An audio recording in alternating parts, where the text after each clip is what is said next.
Is it a good dream, darling? He finally says.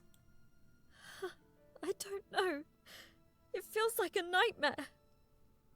An awful, wretched nightmare. Warning. This game contains themes and depictions of violence, death, body horror, chronic illness, grief, and dysfunctional relationships. There's you guys' warning. There's my warning. We know what we're getting into. Let's get started. Hello and welcome to It Paints Me. I'm gonna go fix the sound real quick. Give me a second. Okay, I'm done fixing the sound. If you are new here, hi, I'm Voyia. I play a variety of games. If you ever want me to play something, please don't hesitate to ask. So far, the art is already beautiful, and so I'm really excited to play this game. So with all that being said, subscribe if you want to join the family, and let's get started. Oh God, that freaking scared the bejeebies out of me. He sounded devious, so hopefully we can trust this man. Every night I find myself alone in my studio, curtains drawn tight, my neat row of paints, palettes and brushes in the same place on the drawer by the easel. The canvas upon it sits, as always, unfinished, Marie's half-painted face frozen in silent song. Oh, that's really pretty though. It's late out, as it always is when I awaken here. Marie is nowhere to be found. She must still be at the theater. Even when the curtains fall and the stage light dims, the night is still forever young to its star sopranos. I would always wait outside her dressing room, roses in hand, scorns of her other bright-eyed admirers spilling through the halls, though she alone was mine, and I was hers. It's cold, bitterly cold tonight, but still I draw the curtains and open the windows wide. There's a stench in the room, deep and damp and sickeningly sweet, that I can't ever seem to be rid of. Besides that, the fumes from the linseed oil makes my head spin. Every night I measure out my paints, arrange the small dabs of color on my palette from the lightest to darkest, titanium white and cadmium yellow to corpse brown and lamp black. I wet my brush with oil and gently start mixing the pigments. It feels just a little bit like magic, watching them swirl and mix, forming new colors from old. Paint her face. I feel like this is something I need to save. So I'll save right here. Make sure that everything's recording properly. Okay, just making sure. And let's start from the top. I paint her hair. I blend a dark, deep red on the palette as I envision her hair in my mind's eyes. Marie rarely ever bond her locks in fashionable plaits or ringlets, not even on our wedding day. I remember her glossy black waves almost shimmered beneath her veil. The colors on my palette is as dull as mud. I sigh and I blend it into the background instead. I apply my paint with a generous dab of oil, but it seems I didn't have to. The canvas is still wet from last night and the night before. I must have painted and repainted the same background countless times. To say it's difficult to paint by lamplight, my muse nowhere in sight, is an understatement, of course. But lately, these nightly hours are the only time I find myself able to lift my brush. I stop every few strokes. Spirits, it hurts. Oh, goodness. His voice scared the crap out of me, and I hope you guys can hear it. I do have it turned up, but I did turn I turned the music down, so I do apologize if you can't hear it.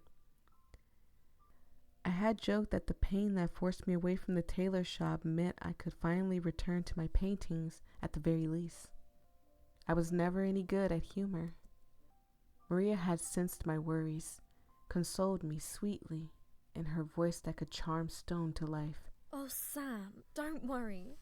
I have roles lined up for months. Go ahead and paint. We can still live comfortably. No. It hurt. A small part of it did.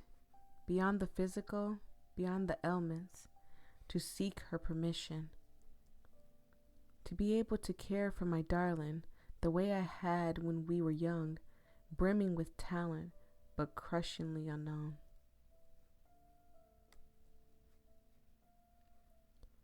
Well, she had been. I was, and still am, nothing. But perhaps finally, it would now be my turn to bring my vision to the world. If only I didn't hurt so damn much. Whew. Sorry, I didn't mean to bump the mic. I didn't mean to blow on the mic. I'm sorry. This brings up a deep thing because the reason why I started YouTube was simply because I injured my back working at FedEx, and they just kind of tossed me on my butt. That's a whole another story. If you ever want to hear it, trust me. There were lawyers involved. It's all over now. I should be able to talk about it. It's perfectly fine. But yeah, it was hard on me, and I didn't know what I wanted to do. At least he knew he wanted to paint, but I didn't know what I wanted to do. And I just started making YouTube videos because I was just in awe by most people, like Markiplier, like A. Christie, like Berlizzi and stuff. They made me laugh, and I was like, I want to make people feel the way they make people feel. Unfortunately, stuff happened and I lost my computer, but I'm working on getting stuff back, so bear with me. Time passes and I still don't manage more than a few strokes, a small patch of dark over an already wet canvas. Oh my God, that clock is so loud. Sorry, I was waiting for the clock. Or perhaps time hasn't passed at all. The broken clock on the wall would suggest as much. Perhaps the second have lain still. The world outside unchanging, and I, the only thing that moves. Have I moved? Is repeating the same brushstrokes like a clockwork doll movement? I shiver and sigh. Perhaps sleep would be a better endeavor. Perhaps the next night will meet more success. I stand, setting aside the paints and palettes, and slowly move to shut the windows. I stop. There, out in front of the garden, barely lit by a street lamp, stands a figure that can only be Marie. Is she talking to somebody? She bids goodbye to another figure, tall and broad-shouldered, and then she laughs, a beautiful laugh, a heartfelt laugh, and embraces him before she makes a reluctant exit on the carriage stopped by the gate. Oh no, Maria's a cheater. For a moment, I don't know what to think. A friend, a co-star, perhaps that admirable Tinder she mentioned every now and then. I didn't see his face, but Marie's social circle has always eclipsed my own. It must be, but why would he come to our home? Why would she laugh that way? In the garden, in the midst of walking to the front door, humming to herself, Marie suddenly looked up for a moment. Her eyes go wide, and she blinks as if shaking herself from a daze. Oh, Marie, you cheating thing, you. How dare you cheat on this man? He's up here painting pictures of you, and you're out here spinning a block with any old big shoulder, 6 foot something man. Shame on you. I instinctively step back from the windows. Perhaps it's guilt that makes me do so. Marie is finally home, and oh, I've missed her so. How could the first thing I think upon seeing my darling be the worst thought my mind could conjure? For the first time in many, many nights, I feel just well enough to leave the studio. I'll prepare Marie a pot of her favorite chamomile tea. I'll listen as she tells me of her nights, the theater, the 1,000 small anecdotes she never runs out of, and maybe, just maybe, ask her again to sit for the portrait for me, like she used to. The house feels larger than it used to. Perhaps I was shut in the studio for too long? Still, how could I so quickly become a stranger to my own home? My memories are fuzzy, the years blur together like a wash of oil colors. My mother and I, carrying our sparse luggage, stepping inside for the first time. My stepfather laughing, his elbows on the breakfast table, chattering over something he's read in the paper. Then silent hallways and empty rooms. And then myself, welcoming my new bride to these solitary halls, hanging our newly taken portraits above the mantel. The walls are bearing now. Oh, so it seems like they were like together. They were happy one time. He must have gotten sick at some point, and she just was like, I can't deal with that, right? And that's such a terrible way to think about that. That is so bad. I feel the walls in the dark, leaving sticky trails of paint behind, tracing the places where I used to hang. Photographs or paintings? For him, I feel like it's paintings, but I'm just going to say photographs. I'm going to click every first thing. So, something disappeared. Oh, so if I choose paintings, these will disappear. Okay. The walls laid bare. The pictures that hung on the pale wallpaper are gone. Blurry gray photographs of my parents, myself as a boy, and Marie. Oh, so many pictures of Marie, each displayed in a filigree frame. She looks so beautiful. He looks beautiful. Oh, they both look good. Our wedding photograph, the two of us dressed in fine clothes I sewn myself, smiling like fools even while our picture was taken. For how could we wear solemn faces on such a joyous day? Oh, look at them. It too is gone. Oh, so he must have painted that picture. I don't know. Somebody must have painted that picture, not him, but somebody painted the picture and it's gone now. The pale wallpaper stands bare, stripped to its bone. Confused, but with nowhere else to go, I continue through the house. As I walk, I pass the furniture my stepfather left me. The shelves and tables that always seemed so large and grand as a boy, now missing or mantled in thick white linen. They remind me of corpses on the hospital table, lying dead still, covered in sheets. Marie? Oh goodness, his cough scared the Jeezies out of me. I try to call out, but phlegm blocks my throat. I cough, long and drawn and wet, and then once more attempting to voice her name. Marie. It slicks off my tongue like a serpent uncoiling. I had always loved her name, so tender and sweet, free of harsh syllables, Marie.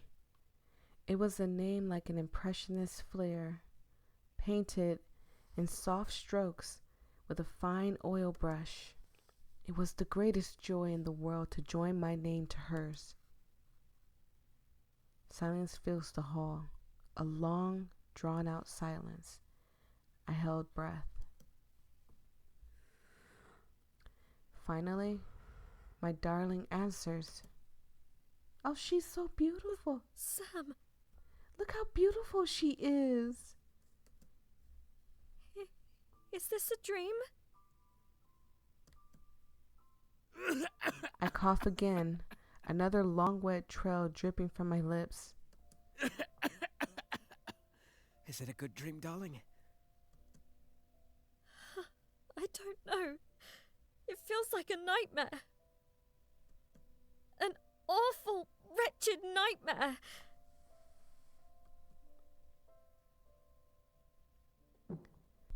I limped towards the sound of her voice, so musical, so lovely, even at the brink of tears. Don't cry, darling, I want to say, but thick, syrupy liquid fills my throat. No matter what troubles you, I am here. She stands at the edge of the staircase, shaking, a candlestick in hand. The steps are sticky and wet. I inch carefully, practically at a crawl, not to slip. My darling lifts the candle as I approach. In the dark of the house, its flickering flame almost blinds me.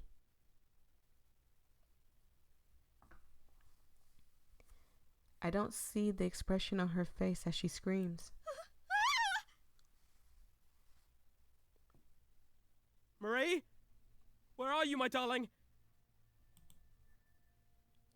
Every word feels like a dagger puncturing my throat. I limp down each hall, leaving a trail of steps that feels damp and heavy, slick and wet. Is he dying? This makes me feel bad. I tried the door to our bedroom. No, Marie's room. I had started sleeping in the spare one when my coughing fits would wake her in the night. It was cold, so cold, alone, but my darling needed her rest. The knob is slick and hard to twist, my hands slipping on the brass. Finally, I managed to push the door open.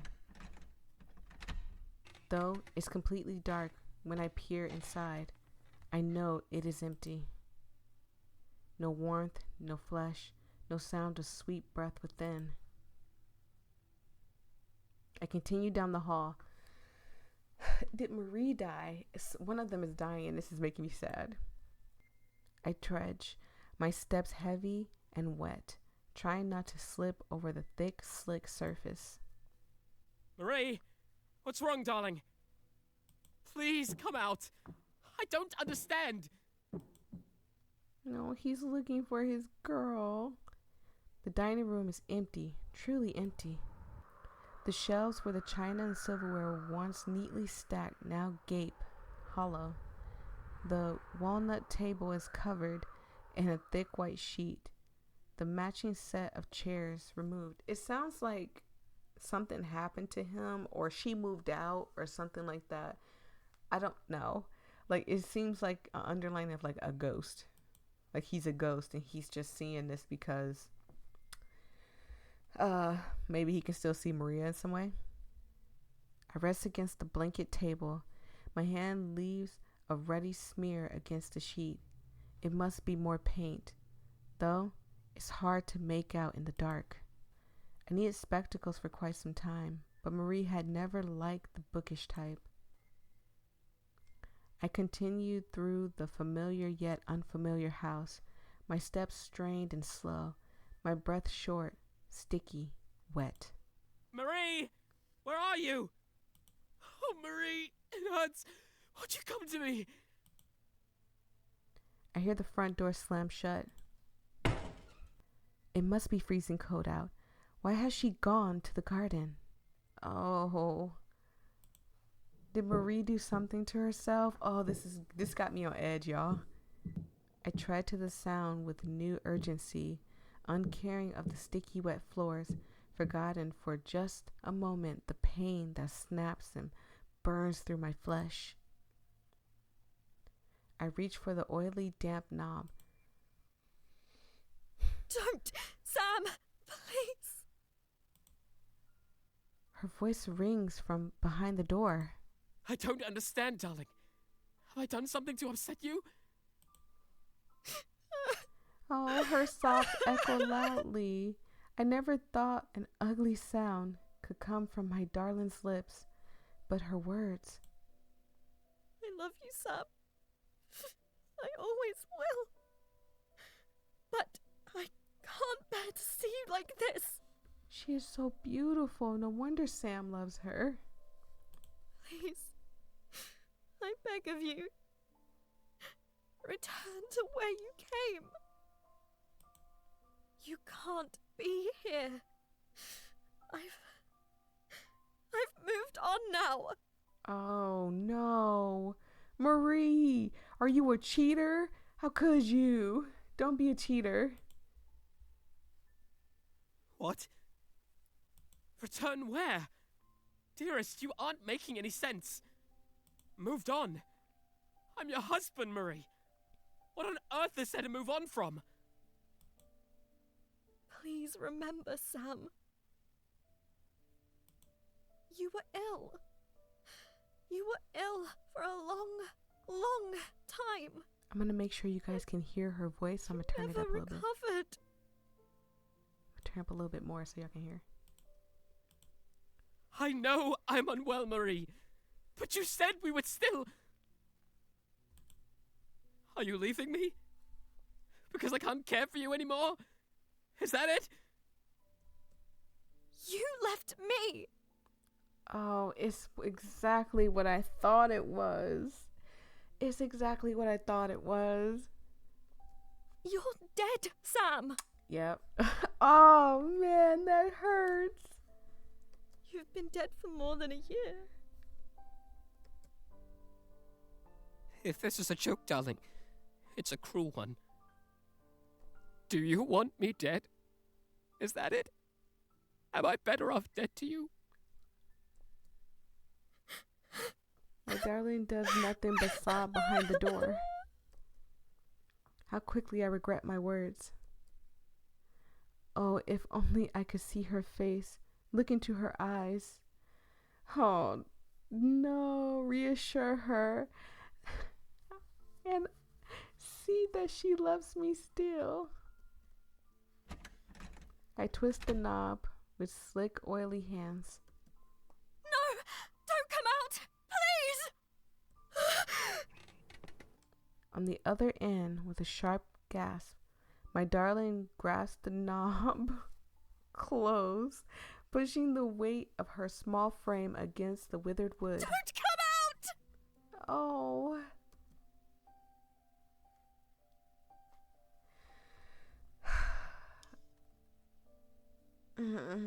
I don't want to. Let's let her go. I let go of the door, my hands slicking off the oily surface. Forgive me, Marie. I can see that you don't want to speak to me right now. But whenever you do, whatever this is about, I'll be waiting in the studio. I leave the door and leave my darling alone, sobbing in the garden. It's dark, so very dark, but dawn will soon paint that dim, black sky. I retrace my slick, wet footsteps through the hall, up the staircase, one trudging, damp step at a time. Spirits, it hurts. It burns. I feel my breath in my lungs.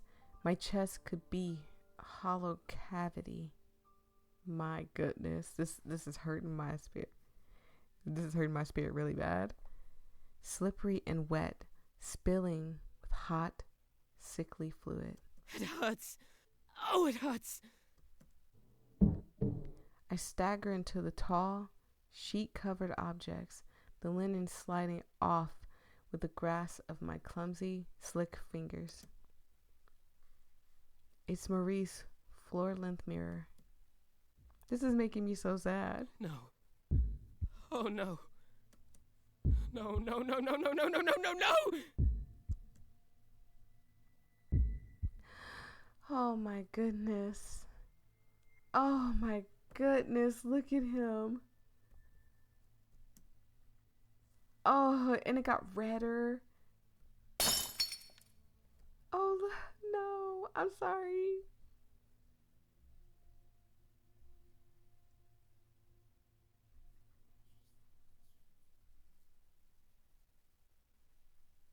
the studio, a dark, dim studio, as empty as it is every night. The curtains are shut, the lamps are unlit.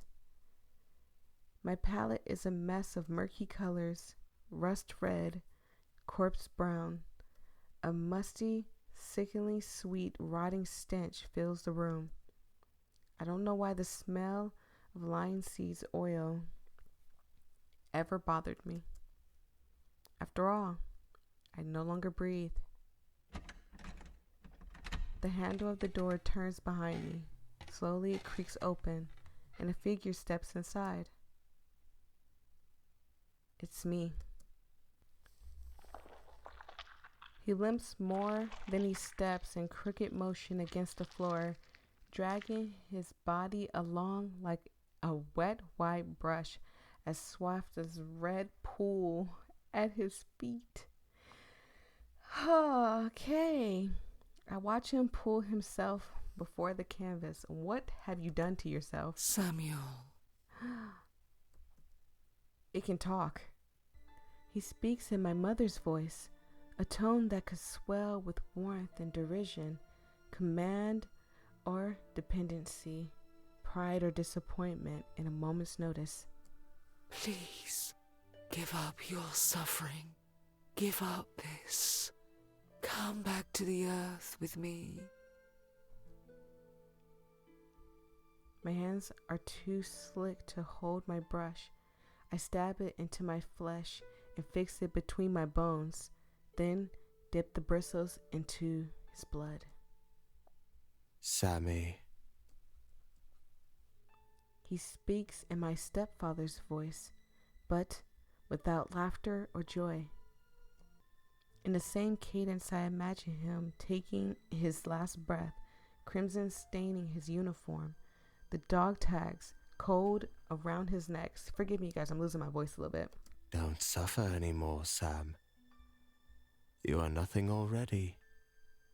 Forget your pain. Return to the void with us. Oh my God, the sounds in here. I gotta turn it down a little bit, just a little bit. I'm gonna turn the music down a little bit. And the sounds, just a little bit. Okay. My brush is dying. I plunge it into his chest, wetted with his oily breath. Sam? Uh-oh. He speaks with my voice, hoarse and raspy and tired, so very, very tired. This won't make you worthy of love. Not the world's, not Marie's, not your friends or peers or critics. Come back to our grave. End our suffering. You know I don't do this for love. What do you do it for then? That is the thing, is like, you're doing this to yourself, you're hurting yourself. Why are you doing this? I clean my brushes with the paint thinner, knocking over the jar as it spills across the drawer and onto the wet, soaking floor. I dry the bristles on my worn, rotted shirt, then soak it in the thick, white mucus of my tears. Oh God, the sounds are killing me. My words are only partially true, just as my words are not fully wrong. Neither my rotten corpse nor the memory of what once was Sam will gain a thing from this toll. I paint the hours away, or perhaps take no time at all. The clock on the wall never turns its hands, suggesting that the world lies still. The seconds never pass, and I am the only thing that moves within it. It hurts. Oh, it hurts. Heavy, syrupy tears flood my vision, fill my throat, my chest choking me. Every movement of my hand leaves cracks in what's left of my brittle bones. He stares at me, all the while silent, still, like a mirror. If I loved him, I'd stop. I would crawl to the grave like he wishes. But I love this more than I love myself. I birth him from within me. As I create, so too am I born. And he and I are beautiful. Oh, look at him. Ending 2, self-portrait. Let's see if we can get the other endings. This was beautiful. Music, art, story, programming, and sound. You guys see who it's by. Y'all go show them some love. I'm going to put all the information in the bottom anyway, so it doesn't really matter. Look at the voice actors. They all did perfect. Beautiful. Special thanks to, as y'all can see, thank you for playing. Thank you for making it. Can I see the gallery? Okay, so we have the self-portrait and stuff. Let's go try and get another ending. This time, I'm going to paint her face. I mix a tone as warm as her cheeks as I envision Marie's sweet face in my mind's eye. Her lips like roses, the graceful turn of her nose, those eyes that glitter like stars under the candlelight. Okay. It's no use. I can't focus. Her features are as blurred in my mind as the mass of oil pigments smeared across my canvas. I sigh and scrape it off with a palette knife and mix deep blend of black and red for the background instead. I apply my paint with vigorous dabs of oils, but it seems I didn't have to. The canvas is still wet from last night and the night before. So that sounds like it's the same. I'm going to keep going. So this time I'm going to say the paintings. Okay? The paintings I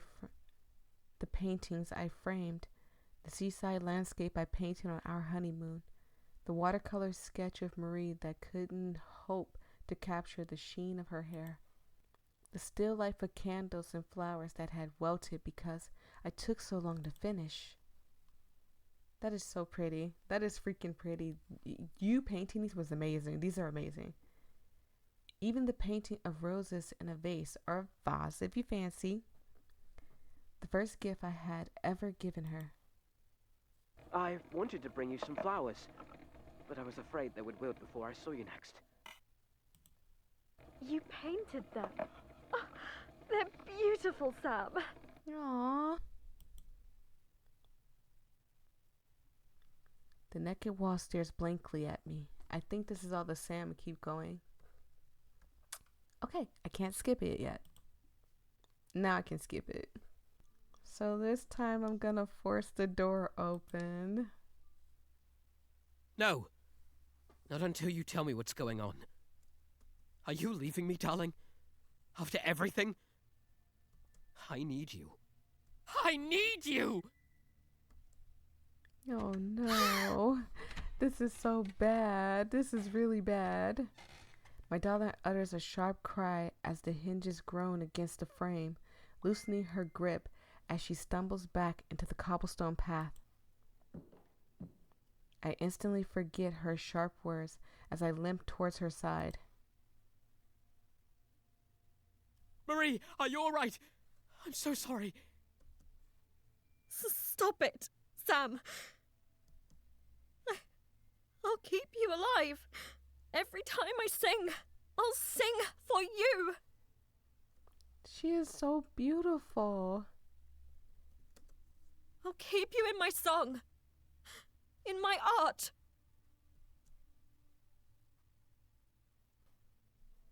Oh, but it hurts. Her shrill voice grates against the ooze spilling forth from my ears. It hurts. It hurts! My head rings.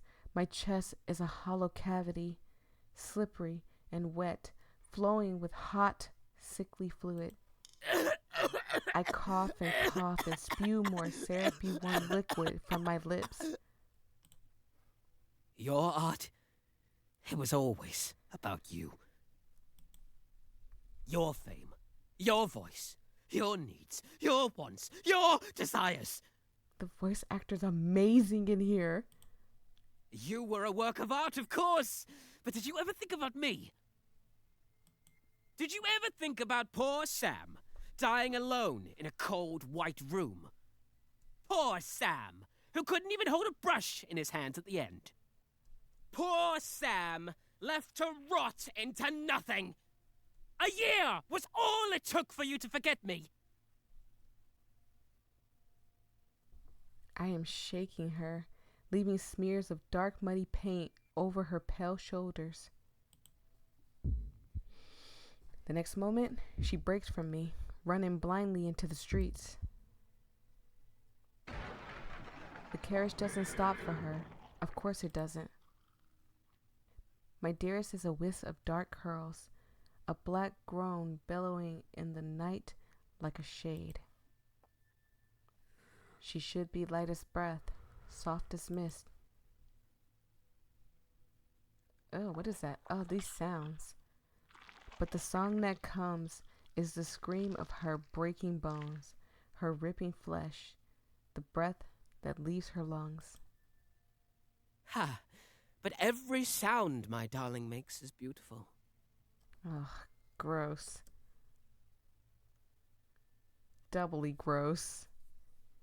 I scoop her massive flesh and deep crimson hair in my arms.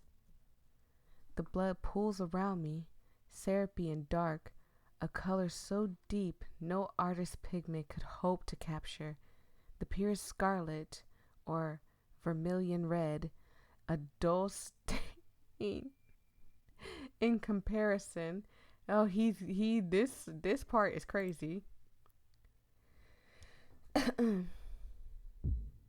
It is not Sam that I see, staring back in the deep pools of our blood. What is that thing? Oh my goodness. Is this the ending? My darling is a lovely creature, even broken.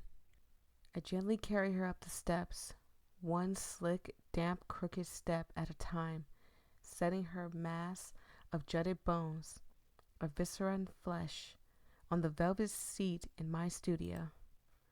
The fabric soaked in deep, so very deep. It's dark, as it is every night. I leave the lamp unlit, the windows shut tight. How strange that the stench of linseeds ever bothered me. After all, I no longer breathe. My darling sits still, ever so still, not a breath escaping her broken flesh. What a lovely model. Oh, what a wonderful thing. All the more beautiful now that it surely hurts to sing. Oh, it is agony to hold a brush. It always does. But I can bear it.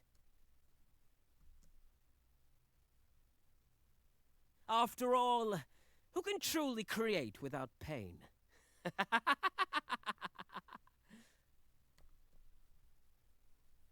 I mean, he got the painting done. Never mind. Kinda got the painting done. Right? Ending 1, Muse. Let's go get the third ending. I think it's 3 endings. I'll check. But let me go see real quick. So there are 3 endings. And now it just says investigate. So I'm gonna just click on that. So I'm assuming this is a special ending. I step through the darkness of the house, inch by inch, choking back dust and tears that threaten to spill. It'd been months since I last stepped foot here, but every floorboard, every turn of its halls are as familiar to me as when sunlight once shone through the windows. So this must be Maria. Sam always opened the windows when he worked in his studio. No matter the weather, no matter how rainy or freezing cold. The same window that now were open, gaping from the garden outside. Someone had been through this house. Everything of value I had taken with me months ago, of course. But though I could not bear to stay here any longer, I could not bear it even less to let this place go. Sam had grown up here. This place meant so much to him, and I had so many memories housed here deep within its walls. I didn't mean to spread less and less time within them as the years went on. I didn't mean to give Sam less and less, but I did. And then he was gone. My heels clack against the wooden floorboards as my footsteps echoed in the dark. I stop at the doorway of the kitchen. The old rickety shelf gapes out, empty, while the walnut table silently stands beneath the muffled sheet. Sorry about the garbage man. On Sundays, when he wasn't off to the tailor's at the crack of dawn, we would have breakfast together.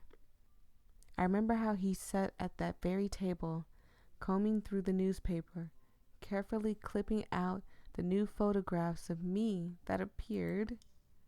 This is Maria. A sound snapped me out of my memories. Muffled footsteps, not mine. A voice calling my name. My heart stops in my chest. I swear I could hear it. Him. Not the academy student in the hand-me-down green coat, full of life, nor the man who waited by my dressing room with roses, almost too shy to present them to me. And not the man in the paint-stained apron hunched over a canvas, eyes locked in concentration. The owner of the voice cannot be that man, but it has his voice calling out to me. Oh boy, that would be so scary. What would you do in that situation? Your love of your life passes, God forbid, and you hear their voice in your house. What do you do at that time? Where do you go? At that point, I would just leave the house. I'd be like, I can't be here.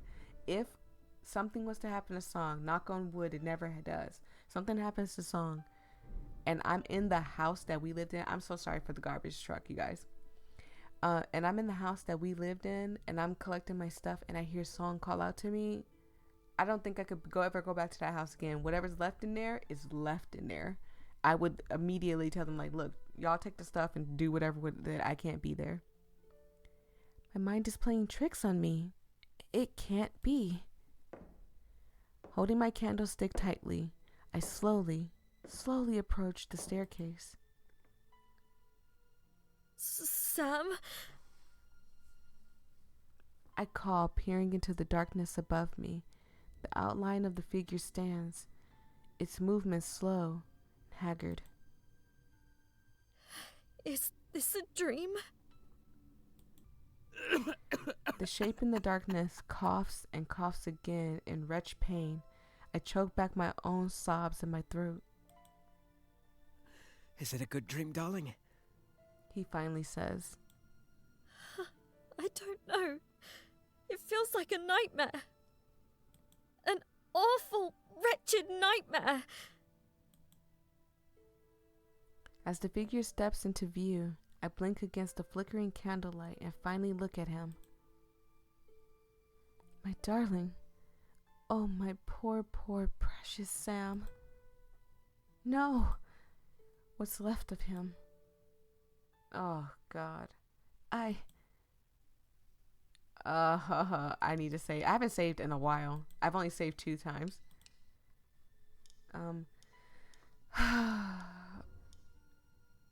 Embrace him? I love you, Sam.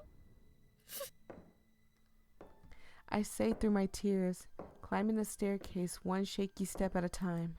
I always will. Oh, look at her holding it. My arms meet rotten fabric and broken flesh. My lips meet bones and blood. take me with you. I try to speak, but gag. Don't cry, darling. No matter what troubles you, I am here. Oh. Okay. I'd be like, oh, Sam, give me a second. Oh, Sam, I love you.